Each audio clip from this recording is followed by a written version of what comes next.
Hello बेटा जी, कैसे हैं आप सभी। उम्मीद करता हूँ आप सभी बहुत अच्छे होंगे। लास्ट क्लास हमने कॉम्बिनेशन के बारे में सीखा था। जिन्होंने इस क्लास को ज्वाइन नहीं करा था तो वो पिछली वीडियो को देख करके इस वाली क्लास को कनेक्ट कर सकते हैं। फिर भी मैं आपको ये बताना चाहूंगा कि फॉर्मूले में हमने सिलेक्शन, कॉम्बिनेशन का दूसरा नाम था सिलेक्शन। सिलेक्शन कैसे किया जाएगा वो समझेंगे, जिसको आज हम बहुत मेन क्लास कन्वर्ट करेंगे।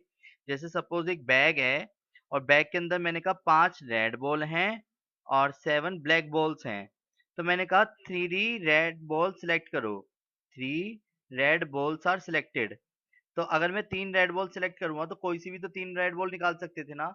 तो उस टाइम पे परमुटेशन अलग के कॉम्बिनेशन का फॉर्मूला लगता है एनसीआर। एनसीआर का फॉर्मूला है n total things are at a time आप जो सिलेक्ट कर रहे हो। तो फॉर्मूला क्या होगा एनसीआर का? N factorial n minus r factorial r factorial. R जो कि 0 से एन के बीच की वैल्यू होती है। ये क्लियर है? कभी भी नंबर्स अगर आपसे मैं कहूँ कि हमारे पास टोटल 12 बॉल्स हैं तो क्या 12 बॉल से ज्यादा सिलेक्ट कर लोगे आप? क्या मतलब आपके सामने 12 बॉल्स पड़ी हैं, क्या 12 से ज्यादा सिलेक्ट कर सकते हो कभी? नहीं। No sir. और क्या 0 से कम सिलेक्ट कर दोगे? नहीं सर, हमने -3 बॉल सिलेक्ट करी है, -5 बॉल सिलेक्ट करी, क्या ऐसा होता है? No sir. इसकी वजह से जो आर है वो हमेशा 0 से एन के बीच में ही लाई करेगा। अब बात आती है, ठीक है सर ये वाली बात तो समझ आती है, पर आपने ये क्या कर रखा है आगे? तो मैंने बताया था एन फैक्टोरियल अपन एन माइनस आर फैक्टोरियल को एनपीआर बोलते हैं, जिसमें कि एनपीआर तो एज इट इज रहा, आर फैक्टोरियल को इनटू में ले गया। तो क्या है दिस? तो NPR is equal to NCR. R factorial भी कहलाता है, जिसका अभी यूज अभी नहीं है, फिर भी मैंने एक डेफिनेशन को क्लियर करने के लिए बताया था कि परमुटेशन जो है selection as well as arrangement होता है। अगर आपको याद हो 10 चीजें अरेंज करनी थी तो 10 फैक्टोरियल लिखा था ना। 3 चीजें अरेंज करनी थी तो 3 फैक्टोरियल लिखा था ना। तो ये वही अरेंजमेंट है। तो परमुटेशन क्या है? Selection as well as arrangement. क्या कहलाता है? परम्यूटेशन। पर बात आती है सर फॉर्मूले की तरफ ही फोकस करते हैं, ठीक है। तो मान के चलो मैंने आपको क्वेश्चन करा दिया कि एक क्वेश्चन लेते हैं रैंडमली,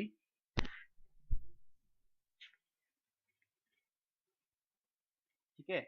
मैं साथ साथ एक दो क्वेश्चंस करूंगा जिससे कि आपकी प्रैक्टिस बन सके। रेडी? इनडायरेक्टली ये रिवीजन भी है पिछली क्लासेस का और नए कॉन्सेप्ट की तरफ आगे भी बढ़ जाऊंगा मैं। जैसे कि पहले फॉर्मूला याद करते हैं। एनसीआर का फॉर्मूला क्या है? N factorial n minus r factorial r factorial. बोलो हाँ। एनसीआर का फॉर्मूला क्या है? N factorial n minus r yes sir. Factorial r factorial. अगर मैं आपसे कहता हूँ कि मुझे 5C3 की 5 में से 3 चीजें सिलेक्ट करी, तो 5 फैक्टोरियल ऊपर आएगा, बोलो हाँ। और डिवाइड में क्या आएगा?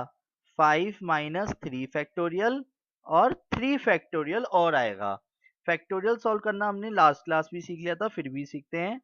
जैसे 5 फैक्टोरियल अपॉन 2 फैक्टोरियल 3 फैक्टोरियल को सॉल्व करना है, तो क्या करूंगा?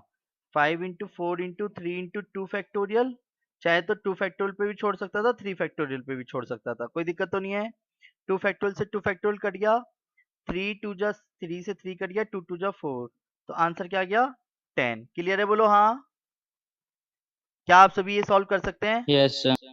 ठीक है, तो अगर मैं आप सभी को एक क्वेश्चन देता हूं कि बेटा जी 10C537 की वैल्यू सॉल्व करो, क्या फटाफट सभी सॉल्व करके बताएंगे 10C7 की वैल्यू क्या है?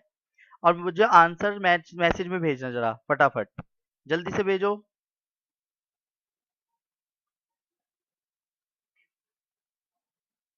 ये message message message message message chat ये रहा, खुल गया। जल्दी से मैसेज करके बताओ इसका आंसर क्या है। लीजिए हाथ हटा दिया मैंने। 10C7 का सॉल्व करके बताओ क्या है। तभी तो मुझे पता चलेगा कि आपको समझ आ गया, क्योंकि अब कैलकुलेशन थोड़ी ना सिखानी है मुझे आगे। अब कॉपी पेन लेके बैठना मेरे साथ आज, क्योंकि जितने भी क्वेश्चन हम करेंगे तो उसके साथ साथ आप भी करते चलना। आर्यन कह रहा है 240, मुझे आर्यन गलत लग रहा है। क्या आप सभी बताएंगे कि आर्यन सही है गलत है? आलोक भी 240 बोल रहा है, देखते हैं जरा। सर अक्षय मेरे भी को 120 240, आया है। अक्षय का भी 240 आया है, अनन्या का 120 आया है। अब देखते हैं, कोई एक तो गलत हो गई, या तो 3 जने गलत होंगे या अनन्या। और कोई और कोई? मैसेज प्राइवेटली ना करके एवरीवन करिए सभी। इब्रा ने भी 120 कराए। हाँ जी। आर्यन, प्राची, ठीक है, तो आर्यन तो भैया 240 पर अटक गया। प्राची, यानी कि जितनी भी गर्ल्स है उन्होंने 120 निकाला और जितने भी बॉयज अभी तक मेरे सामने उन्होंने 240 आंसर बोला है। क्या मैं आगे बढ़ जाऊं? इविका, भाई साहब गर्ल्स ने 120 नंबर सेलेक्ट कर रखा है और बॉयज ने सबने 240। ये कोई सेंस नहीं बना, दोनों ने नंबर बांट लिया। मेरी बारी, चलिए। तो सभी रेडी हैं? बोलो हाँ। 10 factorial, 10 minus 7 3 factorial, 7 factorial, 10 into 9 into 8 into 7 factorial पे रोका। 7 फैक्टोरियल से 7 फैक्टोरियल कट जाएगा। 3 इंटू 2 इंटू 1। 7 फैक्टोरियल से 7 फैक्टोरियल कट गया। 3 3 जा तो 9, 120। 2 4 जा 8। ओ, सारी गर्ल्स जीत चुकी हैं। आयुष, आपने भी 240 लिखा हुआ है और जबकि आंसर 120 है। ओ आलोक, आप भी गलत हो गए। अब बताओ, आलोक आर्यन जितने बॉयज थे सारे ही गलत हुए हैं और सभी गर्ल्स राइट हैं। वेरी गुड, सर मैं सही शाबाश। हूँ। कौन, आयुष या कौन? कार्तिक। अच्छा कार्तिक, आपका नहीं देखा बस मैंने आंसर। एक सेकेंड, कार्तिक का ही नहीं देखा बस, तो बाकी सबके देख लेते। सर मैंने मैसेज नहीं आपको अभी बोला था जब आप अच्छा अच्छा सॉल्व अच्छा कर अच्छा रहे थे। अच्छा अच्छा अच्छा अच्छा, सॉरी बेटा। तो मैसेज करने के लिए बोला मैंने, है ना, दोबारा से। अब समझ आ गई गलती सबको? समझ आ गई सर गलती नेट सबको? चले गया था अभी बीच कोई बात नहीं, कोई बात नहीं, अब ठीक है। चलो, में। Yes sir. अब एक और क्वेश्चन करते हैं जिससे कि कैलकुलेशन में भी पकड़ बन सके, इसलिए मैं ये क्वेश्चन करा रहा हूँ। चलो 12C3 सॉल्व करो जरा फटाफट। 12C3 क्या आंसर आएगा, निकालिए। अब देखते हैं कौन सही निकालता है। इसलिए कहना चाहूंगा जल्दबाजी करने की जरूरत नहीं है। अब हमारी क्लासेस रेगुलर चला करेंगी 2:30 से। अगर किसी का किसी भी वजह से डिस्टरबेंस हुआ करेगा उसे मैं मैसेजेस में शेयर कर लूंगा। इससे क्या होगा ना, हमारा टाइम डिस्टर्ब होगा ना कुछ होगा। रेगुलर बैचेस 2:30 बजे, रेगुलर बैचेस 2:30 बजे। अगर किसी का 2:30 बजे नहीं होगा तो 1:30 बजे से बैचेस ले लिया करूंगा। ठीक है, डोंट वरी। अनन्या हरिद्वार से, जीजी ने 220 आंसर बोला है। आर्यन ने भी 220 आंसर बोला है। इवरा जीजी भी 220 बोल रही है। आलोक भी 220 बोल रहा है। आयुष भी 220 बोल रहा है। इविका 220 की जगह 22 डिग्री लिख दिया जीजी ने, पर 220 में मान चुका हूँ। कार्तिक, ठीक है, यानी सबका सेम आंसर आया तो मैं मान लेता हूँ 220 ही आया है, इसे मुझे करने की जरूरत नहीं है। वेरी गुड, शाबाश। तो चलिए अब आगे बढ़ते हैं प्रॉपर्टीज की तरफ। तो मैं आप सभी की जानकारी के लिए बताना चाहूंगा कि हमने जब कॉम्बिनेशन स्टार्ट करी थी तो कॉम्बिनेशन में हमने पहले तो इस तरीके से क्वेश्चंस को सॉल्व करा था जैसे कि अभी आपने सॉल्व करके देखा है। तो यानी कि एनसीआर का फॉर्मूला क्या होता है, n factorial n minus r factorial r factorial. क्या ये आप सभी को याद हो गया? क्या आप सभी को याद हो गया? बोलो हाँ, जल्दी जल्दी यस लिख दीजिए, यस बोलो सर। हाँ। Yes sir. यस ठीक सर। है, ठीक है, ठीक है, थैंक यू। अब इसके बाद आगे बढ़ते हैं। हमने ना कुछ प्रॉपर्टीज पढ़ी थी। प्रॉपर्टीज क्यों पढ़ी थी उसका रीजन देना चाहूंगा। प्रॉपर्टीज हम इसलिए याद करते हैं बड़े क्वेश्चंस को छोटा करने के लिए, क्योंकि आज जो क्वेश्चंस होंगे वो प्रॉपर्टीज हम बहुत छोटे कर देंगे। जैसे कि आप सभी देख पा रहे होंगे NC0 दिख रहा है। अगर नीचे 0 दिखे या नीचे n दिखे, प्रॉपर्टीज क्या काम करती हैं, बड़े क्वेश्चंस को छोटा कर देती हैं। क्या करती हैं? बड़े क्वेश्चन को छोटा करती हैं। तो NC0 का फॉर्मूला हो, या तो नीचे 0 हो या n हो, दोनों का आंसर क्या होगा बेटा जी? 1 होगा। यानी 11C0 1 होगा, 13C13 या तो ऊपर का n सेम हो या नीचे 0 हो, तो आंसर क्या होगा? 1 होगा। ठीक है, बोलो हाँ, बोलो हाँ। Yes sir. जैसे कि अगर मैं आपसे अब ये कहता हूँ चलो 17C0 निकालो, तो आप जब सॉल्व करके देखोगे ना इसका आंसर 1 ही आएगा। ठीक है, आगे बढ़ जाऊं। अब बात आती है कि अगर नीचे 1 हो या उनके बीच का डिफरेंस 1 हो, क्या बोला मैंने? नीचे 1 हो या उनके बीच का डिफरेंस 1 हो, तो आंसर n लिखा जाएगा। जैसे कि 13C1 दिख रहा है आपको, 13C1 14C1 सब 14 13 20C1 20। पर इधर देखो 19C18 में कितना डिफरेंस है? 1 का, तो आंसर 19 आया। क्लियर है? मतलब अगर मैं आपसे ये कहता हूँ 20C1 का आंसर क्या आएगा, जल्दी बताओ, 20C1 का आंसर क्या आएगा? 20। 20। 19C18 का आंसर क्या आएगा? 19 19। 19। 15C0 का आंसर क्या आएगा? 1 1। 1।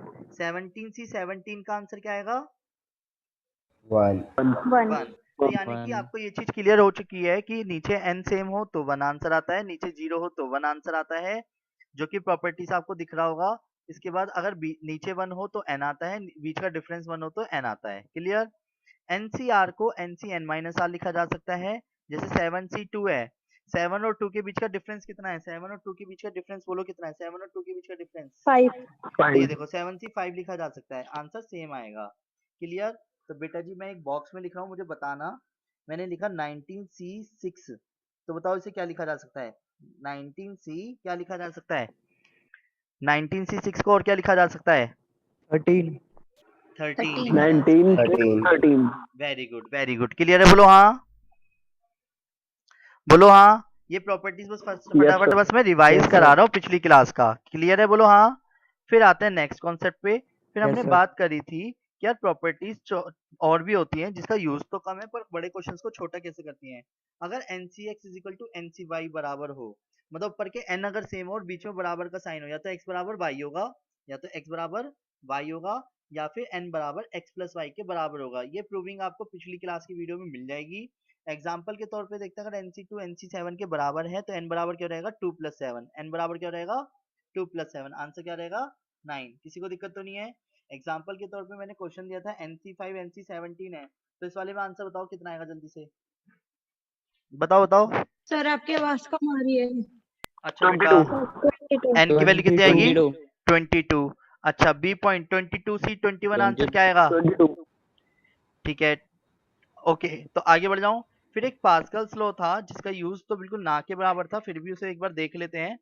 क्या कि अगर ऊपर के n सेम हो, क्या बोला? ऊपर के अगर n सेम हो और नीचे r में एक का डिफरेंस हो, r एक ज्यादा हो, तो ऊपर में n+1 c r+1 लिखा जा सकता है।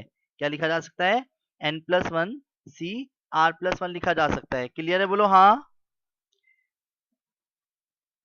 Hello, Yes. ठीक है। तो 17C5 17C6 Yes. को क्या लिखा जा सकता है? 18C6। ऐसे ही 18C5 18C6 18C7 को क्या लिखा जा सकता है? मैंने हाथ रख लिया है। इन दोनों को क्या लिखा जा सकता है?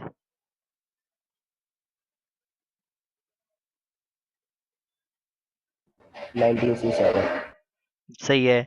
और इसको क्या लिखा जा सकता है अब?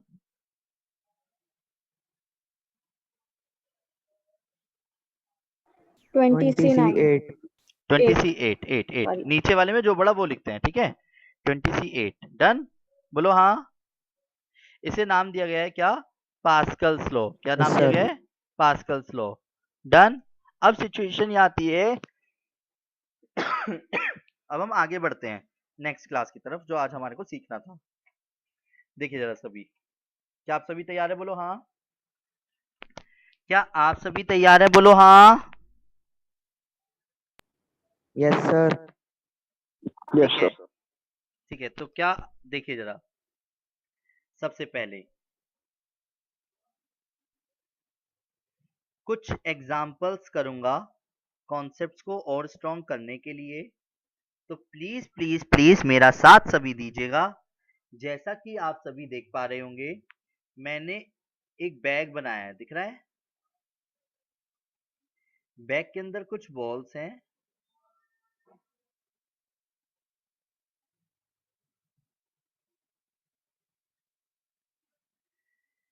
Three balls are drawn. अगर आपको ये वाला क्वेश्चन समझ आ गया तो बहुत सारी बातें क्लियर होंगी। विदाउट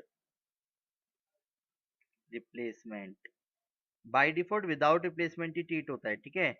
अगर मैं कुछ नहीं बोलता, कोई रेस्ट्रिक्शन नहीं है, पहला क्वेश्चन, नो रेस्ट्रिक्शन। क्वेश्चन कैसे आपके सामने देगा पहले मैं वो बोल देता हूँ। अ bag contains 5 red and 7 black balls, 3 balls are drawn without replacement, find the number of ways, find the total number of ways। 3 balls are drawn, तो कोई रेस्ट्रिक्शन ना हो, तो आंसर क्या होगा इसका? टोटल नंबर ऑफ वेज निकालने के लिए बताओ क्या होना चाहिए? आपके माइंड में क्या है अभी? 3 balls are drawn, ड्रॉन मतलब सिलेक्शन, ड्रॉन मतलब सिलेक्शन। क्लियर? हेलो, अब धीरे धीरे एग्जाम्पल की तरफ अग्रसर हो रहे हैं, तो प्लीज मेरी बातों का आंसर करते चलिए। टोटल नंबर ऑफ वेज कैसे निकालेंगे?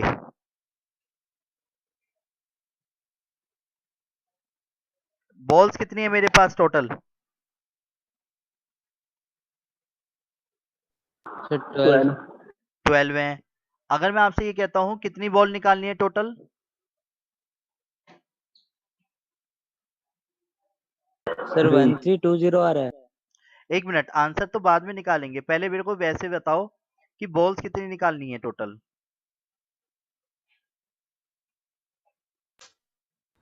3 उसने 3 बॉल निकाल लिया। 3 और कुछ तो मेंशन नहीं करा उसने क्वेश्चन में। तो अगर आप ध्यान से देखें तो 5 रेड 7 ब्लैक बॉल्स में 3 बॉल्स आर ड्रॉन, तो क्या आएगा? 5 और 7 टोटल 12 बैठ गए, टोटल 3 बॉल निकाली। इसे बोलते हैं कॉम्बिनेशन लगाना। क्लियर? कि 12 में से कोई सी भी 3 आए, मुझे क्या मतलब, उसने बोला थोड़ी है कौन सी निकालनी है। अगर वो कौन सी निकालनी है तो रेस्ट्रिक्शंस हो जाएंगी वो। तो जैसे कि अभी 12C3 है, अब 12C3 कैसे सॉल्व करेंगे? 12 फैक्टोरियल 12 माइनस 3 9 फैक्टोरियल और 3 फैक्टोरियल। क्लियर 9 है? Factorial 12 into into 11 3 into factorial. 10 into yes sir. 9 factorial 9 factorial 3 into 2 this 3 3 9 3 चौक 12 2 दूनी 4। तो 220 आंसर आया है क्या सभी का? क्या आप सभी का 220 आंसर आया है? Yes sir. Yes sir. अच्छा सुनो, अब दूसरा क्वेश्चन देखो। आज की जो क्लास है वो सभी के लिए नहीं है। अब प्लीज अनन्या या इविका प्लीज ये मत सोचना कि पिछली क्लास से कोई लेना देना है अभी, ठीक है? आराम से समझना सभी। क्वेश्चन कैसे बोलेगा? वो ये बोलेगा कि आपके पास एक बैग है जिसके अंदर 5 रेड बॉल और 7 ब्लैक बॉल्स हैं। क्लियर? बोलो हाँ। यस फिर इसके बाद उसने बोला 3 balls are drawn without replacement. बोले ना बोले वो अलग बात, सिलेक्शन है ड्रॉन का मतलब। ड्रॉन का दूसरा नाम सिलेक्शन होता है। और जब भी सिलेक्शन वर्ड आया करे तो कॉम्बिनेशन का फॉर्मूला लगेगा। कॉम्बिनेशन का फॉर्मूला होता है NCR n factorial n minus r factorial r factorial. Clear है? बोलो हाँ।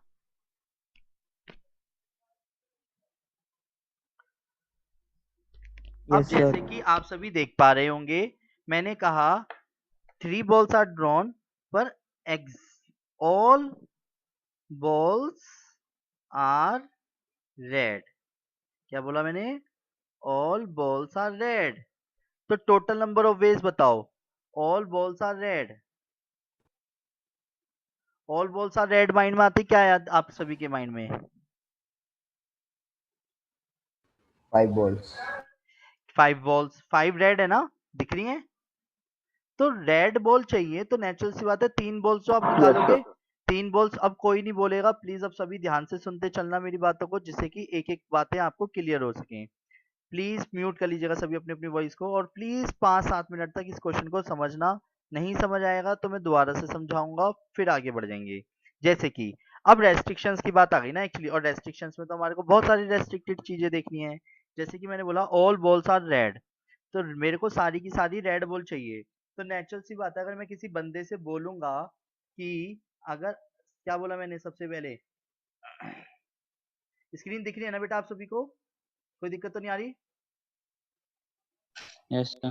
ठीक है। अगर मैंने बोला ऑल बॉल्स आर रेड, तो ऑल बॉल्स आर रेड का मतलब है कि मुझे रेड ही बॉल चाहिए। जब मुझे रेड बॉल चाहिए तो ऐसे समझो, जिसमें से जो निकालना है वो उसी में से निकालोगे। अगर मुझे रेड बॉल चाहिए तो मैं रेड बॉल निकालूंगा, अगर मुझे ब्लैक बॉल चाहिए तो ब्लैक निकालूंगा। अगर मैं रेड बॉल निकालता हूँ, रेड बॉल मेरे पास कितनी थी? 5 थी। तो मैंने 5 में से ही तीनों निकालनी है। पर सिचुएशन आती है सर ये तो 12C3 था। हाँ, तो 7 में से मैंने एक भी नहीं निकाली। ये इंटू आएगा बीच में, 5 और 7 12, 3 प्लस 0 3, यानी 5C3 7C0। 7C0 लिख के फॉर्मेलिटी निभा रहा हूँ। 5C3 को तो सॉल्व करेंगे 5 फैक्टोरियल, 5 माइनस 3 2 फैक्टोरियल 3 फैक्टोरियल। और 7C0 को सॉल्व करने की जरूरत नहीं है। क्यों नहीं है इसकी बात को मैं याद दिला देता हूँ आपको, क्योंकि हमने पहली क्लास में अभी आज में क्या करी है, प्रॉपर्टी सीखी है। और प्रॉपर्टी क्या थी NC0 की? NC0 को क्या लिखा जा सकता है? बोलो बोलो। 1। ये रहा, प्रॉपर्टी हमने सीखी थी। NC0 को क्या लिखा जा सकता है? 1 लिखा जा सकता है, तो जिसकी वजह से डायरेक्ट 1 लिख दिया जाएगा। बोलो हाँ। और 5 factorial 5 into 4 into 3 factorial 2 20 into 3 factorial, ये कट गया। नहीं बेटा, कैलकुलेशन गलत हो जाएगी, 10 वेज आएंगे। ठीक है, बोलो हाँ। अभी इस पर इशारा था, वो क्लास ज्वाइन नहीं कर पाया। चलिए यस सर आ गया। बता देना मुझे दोबारा से। इधर सी पॉइंट पे आते हैं, जरा सभी ध्यान दीजिएगा, सभी ध्यान दीजिएगा।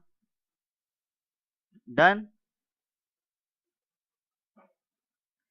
चलिए, तो जैसा कि आप सभी देख पा रहे होंगे, सी पॉइंट में मैंने बोला वन एग्जैक्टली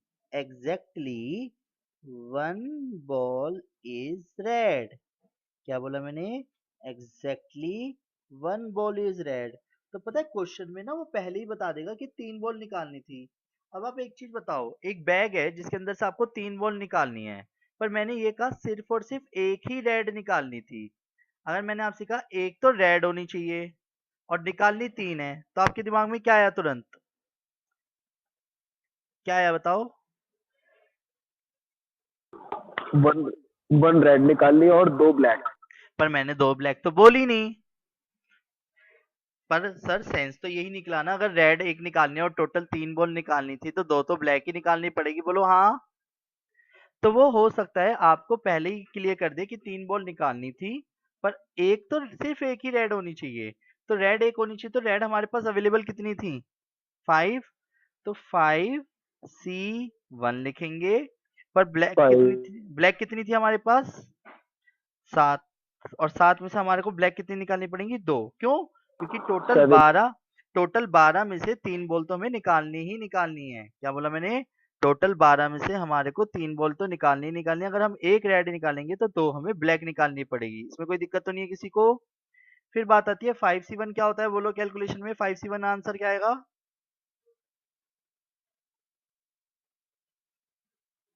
5C1 क्या आएगा?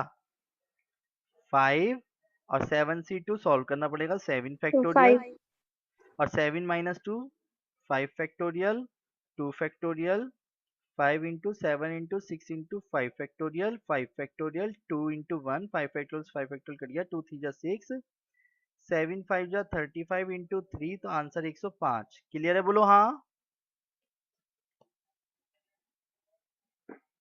बोलो हाँ।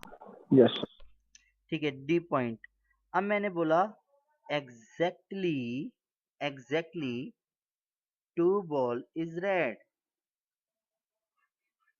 एक मिनट, जिसे पूछो वही आंसर देना। Akshay, exactly 2 ball is red का क्या सेंस निकलेगा? सर 2 रेड और 1 ब्लैक। Very good. अगर 2 रेड निकालनी है तो क्या लिखूंगा मैं अब यहाँ पे? रेड कितनी है मेरे पास? 5C2 5C2 7C1। 7C1। Very good. 5C2 solve करके तो चलो 10 आया।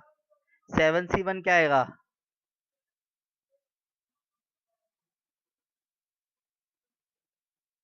7 7। क्यों? क्योंकि NC1 N होता है और 5C2 सॉल्व करके निकाला मैंने 10। ठीक है, तो आंसर कितना आ गया? 70 आया। समझ? बोलो हाँ। चलो यस प्राची, सर। प्राची बेटा, क्या मेरी एक बात का आंसर देंगे आप सभी? प्राची जी, यस सर। मेरे क्वेश्चन को ध्यान से सुनना फिर बोलना। ठीक है, क्या आप सभी तैयार हैं?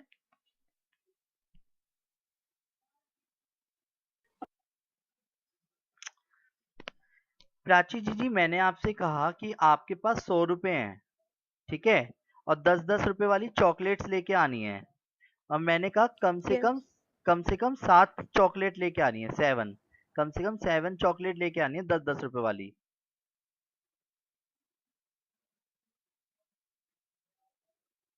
Yes sir. तो क्या सेंस निकला इस बात का? क्वेश्चन पूरा हो गया मेरा।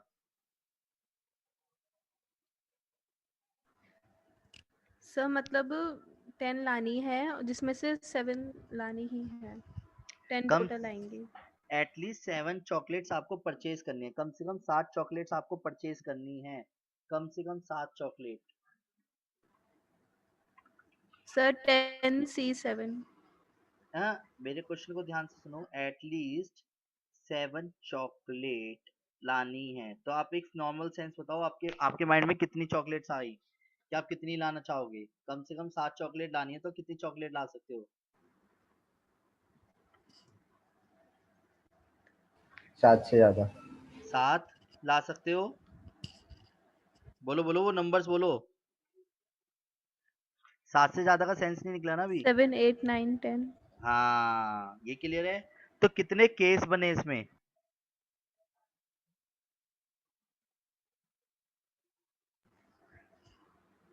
सर 4 तो इन सबको क्या करते हैं, ऐड करते हैं। क्लियर है?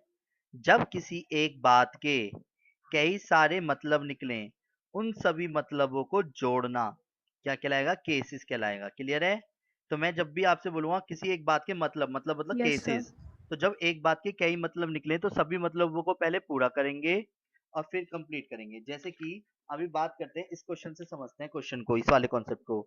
मैंने कहा जैसे एटलीस्ट 1 रेड चाहिए, मैंने कहा आपको 3 बॉल तो निकालनी थी, पर कम से कम 1 रेड होनी चाहिए। तो वेट, आलोक, कम से कम 1 रेड बॉल निकालने में आपका माइंड क्या कहता है? इसमें कम से कम 1 रेड बॉल निकालनी है। सर एक रेड हो गई और 2 ब्लैक निकाल सकते हैं। पर एटलीस्ट का मतलब क्या यही है कि 1 रेड 2 ब्लैक? एटलीस्ट मतलब क्या है? सर एक और एक से ज्यादा। तो 1 और 1 से ज्यादा में क्या क्या हो एक सकता तो है? मतलब निकाल ली, एक 1 से ज्यादा निकाल सकते चलो तो एक काम करते हैं, वो बनाते हैं टेबल, समझाने के लिए टेबल बना रहा हूँ, कभी कंफ्यूज मत होना। ठीक है? मेरे पास 5 रेड थी, 7 ब्लैक थी। इसका मतलब क्या है? एटलीस्ट 1 रेड का मतलब क्या है? 1 रेड निकाल सकता हूँ, और क्या क्या निकाल सकता हैं। हूँ यस बोलो? सर। एटलीस्ट 1 रेड का मतलब और क्या क्या है बोलो? सर 2। 2 ब्लैक निकाल सकते हो। चलो 1 रेड 2 ब्लैक निकाल दी, ठीक है, एक केस हो गया पूरा। क्या इसका मतलब यही है कि 1 रेड निकाल सकता हूँ? अगर मैं आपसे कहता हूँ कम से कम 1 समोसा खाना है, तो आपके सर माइंड में 2 क्या और सर 3। 2 3 क्या 2 3 मतलब 2 रेड निकालूं तो? अगर मैं 2 रेड निकालूं तो एक। 1 1 एक ब्लैक ब्लैक निकालनी ब्लैक। पड़ेगी, 1 ब्लैक और 3 रेड निकालूं तो? तो ब्लैक 0। 0 0। ये क्लियर है? कितने केस बने इसमें मेरे? 3। अब मैं समझाता हूँ सेंस को, क्या निकल रहा था। इसका सेंस निकल रहा था, एटलीस्ट 1 रेड का मतलब है कि मुझे कम से कम 1 रेड बॉल निकालनी है। तो माइंड में आया यार, मेरे पास तो 5 रेड थी, तो या तो मैं 1 रेड निकालता, या तो मैं 2 रेड निकालता, या तो मैं 3 रेड बॉल निकालता। पर अगर मैं 1 रेड बॉल निकालता तो ब्लैक में से 2 निकालनी पड़ेंगी। अगर मैं 2 रेड निकालता तो ब्लैक में से 1 निकालनी पड़ेगी। और अगर मैं तीनों ही रेड निकालता तो ब्लैक में से एक भी नहीं निकालनी पड़ेगी। पर एक बात के 3 मतलब निकले, ये दो, 1 रेड 2 रेड 3 रेड। हर केस में देखो 5 और 7 12 और नीचे 3, 12 में से 3 निकली है, 12 में से 3 निकली है, 12 में से 3 निकली है, बीच में प्लस आता है। ठीक है? जब एक बात के कई सारे मतलब निकले, उन सारे मतलबों के बीच में क्या लगाते हैं? प्लस लगाते हैं। क्लियर है? मैंने एक रेड बॉल निकालने का आंसर ये रहा 105। Yes sir. 5C2 7C1 का आंसर 70 था, और 5C3 7C0 10 था। 80 तो 185 आंसर आ गया। आया समझ? बोलो हाँ, बोलो हाँ। Yes sir. एक काम करें, मैं अब आपको Yes, एक sir. क्वेश्चन, एक काम करते हैं, मैं आप सभी को एक क्वेश्चन देता हूँ, फिर 7.4 एक्सरसाइज आप सभी को खुद से करनी है। ठीक है? एनसीईआरटी की। अगर वो नहीं होती है तो मैं अभी के अभी डाउट शेयर कर लूंगा थोड़ी देर बाद, आज शाम को लगेगा, नहीं तो कल ठीक 2:30 बजे। अब से बैच कितने बजे हुए करेगा? पहले बैच का शेड्यूल मैच कर लेते हैं। बैच रेगुलर बेसिस पे 2:30 का रहा करेगा। इनकेस अगर किसी को किसी तरीके की दिक्कत है तो वो मुझे मैसेज में बोले। ठीक है? पर्सनली मुझे मैसेज कर दे। Regular Monday Tuesday Wednesday Thursday Friday Saturday का बैच जो रहेगा वो क्या रहेगा? 2:30 बजे का रहेगा। कितने बजे का रहेगा? 2:30 बजे का रहेगा। इनकेस किसी का, जैसे सपोज ईवी का आपका कोई डिस्टरबेंस हो रहा हो या किसी का भी, तो मुझे बता देना। मैं रिकॉर्डेड लेक्चर इतने अच्छे से बनाऊंगा कि जिससे आपका क्लास बिल्कुल भी मिस नहीं होगी। तो कभी कभी क्या होता है कि शेड्यूल बिगड़ने की वजह से हम आगे पीछे क्लासेस नहीं कर पा रहे थे। मुझे एक्चुअली सिलेबस भी बहुत सारा कंप्लीट करना है, तो प्लीज मेरा साथ दीजिए। ढाई से बैच को मैं 3 बजे तक साढ़े 3 तक 4:30 तक 4 बजे तक मैं रेगुलर पढ़ा सकता हूँ। ये शेड्यूल मेरे लिए सबसे बेस्ट पार्ट बन रहा है। इसलिए मैं आप सभी से हाथ जोड़ विनम्र निवेदन कर रहा हूँ कि मेरा साथ दीजिएगा और इस बैच को इस टाइम पे ज्वाइन जरूर कीजिएगा। अगर किसी का किसी तरीके की कोई भी चीज अड़ती है तो मुझे पर्सनली मैसेज जरूर करे, बिना ये सोचे कि सर पता नहीं क्या सोचेंगे। ठीक है? ठीक है, किसी को कोई दिक्कत तो नहीं है? हेलो, आवाज आ रही है, आवाज आ रही है, आवाज आ रही है? आप सभी को एक्सरसाइज एनसीईआरटी की मेरी आवाज आ रही है क्या? बोलो हाँ। सर एक्सरसाइज 7.4 आज करनी Yes. है। अगर हो सके तो मिसलेनियस भी ट्राई करनी है। कल इस चैप्टर का मैं एंड कर दूंगा डाउट्स लेकर के। ठीक है, सभी क्वेश्चंस रेडी हो जाइए। मैं आपको कुछ क्वेश्चंस दे रहा हूँ। सपोज 4 गर्ल्स 5 बॉयज अवेलेबल हैं। 3 persons are selected। 3 persons are selected। ठीक है, पहला क्वेश्चन है नो रेस्ट्रिक्शन। सभी करिएगा एक बार ट्राई। अगर पीछे वाला आंसर दिखाना हो तो बता देना। Exactly 2 boys. C point exactly 1 boy.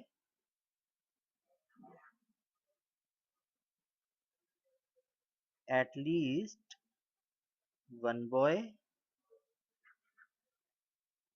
E at most 2 girls. सभी करिए। जिसको जो कॉन्सेप्ट नहीं समझ आएगा उसे मैं करके दिखाऊंगा। ठीक है, 2.5 मिनट है। अगर क्लास ऑफ हो भी जाती है तो दोबारा से सभी ज्वाइन कर लीजिएगा।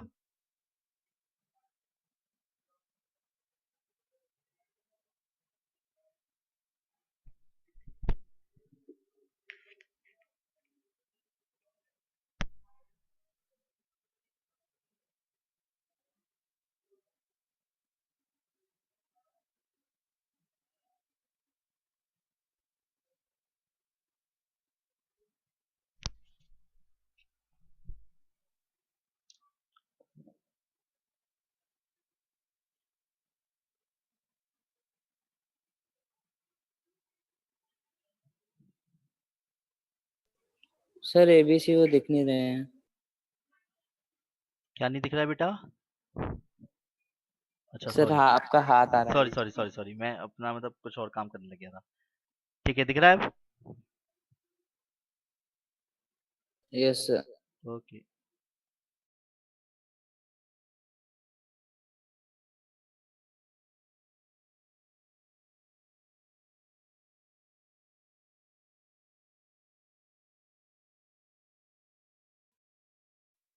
आर्यन, मैंने अभी आपके मैसेजेस देखे हैं। ये आप कह रहे हैं ट्यूसडे, थर्सडे और सैटरडे आप नहीं ले पाएंगे। कितने बजे तक नहीं ले पाएंगे या कितने बजे से नहीं ले पाएंगे? थोड़ा मेंशन करो जिससे कि मुझे एक आइडिया रहा करेगा। सर 2:45 से मेरी ट्यूशन होती है। ओके, कितने बजे तक? 3:45। Okay okay. Offline online? Online. Online. ठीक है, तो मेरे को लगेगा तो मैं 2 बजे से स्टार्ट कर लिया करूँगा। ठीक है, अभी कल डिसाइड कर लेंगे। कल ट्यूसडे ही है ना, तो मैं मैसेज में डाल दूंगा सबको। ठीक है, तो 2 से फिर रहेगा कि 40 मिनट्स की पूरा बैच रह करेगा। बढ़िया।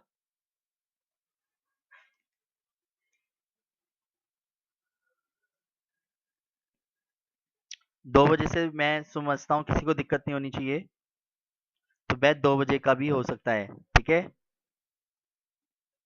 अगर जैसी क्लास ऑफ हो जाए प्लीज दोबारा Okay, ज्वाइन कर लीजिएगा। क्लास दोबारा ज्वाइन कर लीजिएगा, अभी के अभी, आज ही।